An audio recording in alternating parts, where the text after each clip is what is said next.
আমরা আগের পর্বে জেনেছিলাম হরিণ আর খরগোশ ভীষণ ভালো বন্ধু ছিল, কিন্তু খরগোশের ছানাটি যখন শিয়াল খেয়ে ফেললো তখন খরগোশ ভীষণ ক্ষেপে গেল হরিণের ওপর, আর সে ক্ষেপে হরিণের সাথে সকল বন্ধুত্ব ছিন্ন করে চলে গেল।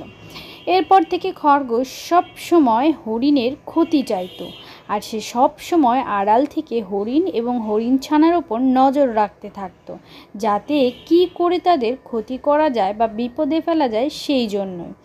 একদিন হরিণ তার ছানাকে বাসায় রেখে ঘাস খাওয়ার জন্য বাইরে বেরিয়ে পড়ল, আর সেই সময়টিতেই খরগোশটি আড়াল থেকে বসে বসে সব কিছু দেখছিল। যখনই হরিণটি বের হয়ে গেল তখনই খরগোশটি ভাবল, এই তো সময় হরিণ ছানাকে বিপদে ফেলার।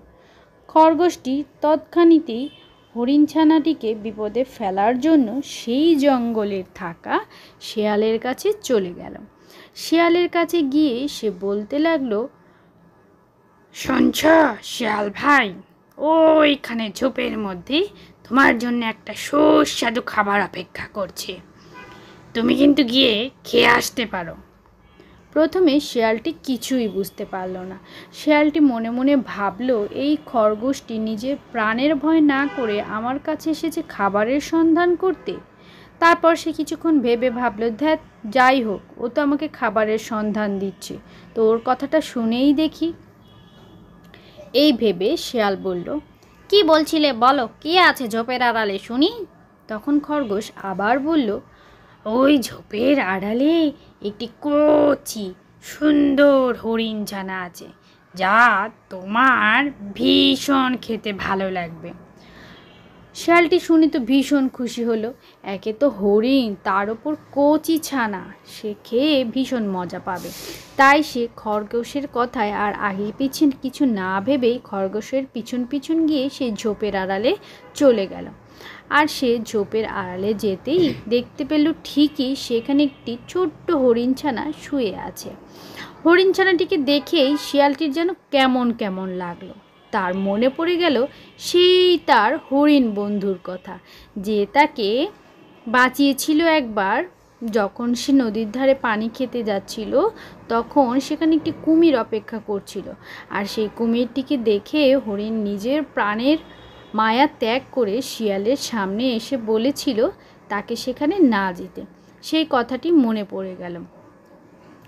শিয়ালটির আরও মনে পড়ল, হরিণ কিন্তু তখন তাকে বলেছিল যে তার বাসা এইখানে আশেপাশে কোথাও একটা ঝোপের মধ্যে, আর সেখানে তার একটি ছোট্ট ছানাও আছে, সে তার ছানাকে নিয়েই ওই ঝোপে থাকে।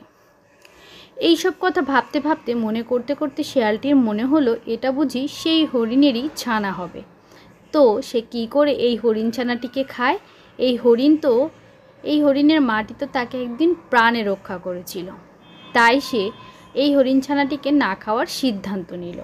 আর সে খরগোশকে বলতে লাগলো, কি ব্যাপার খরগোশ, তোমার কেন মনে হলো এই হরিণ ছানাটিকেই আমার খাওয়া উচিত, কেন তোমাকেই নয়?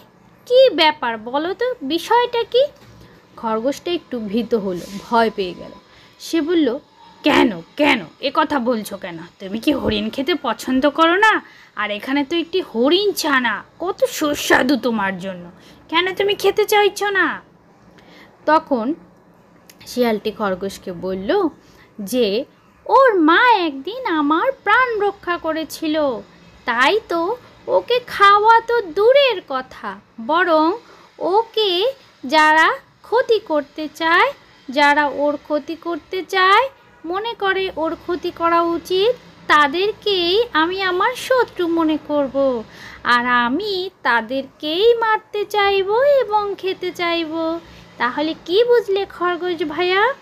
খরগোশ তো এবার ভীষণ ভয় পেয়ে গেল।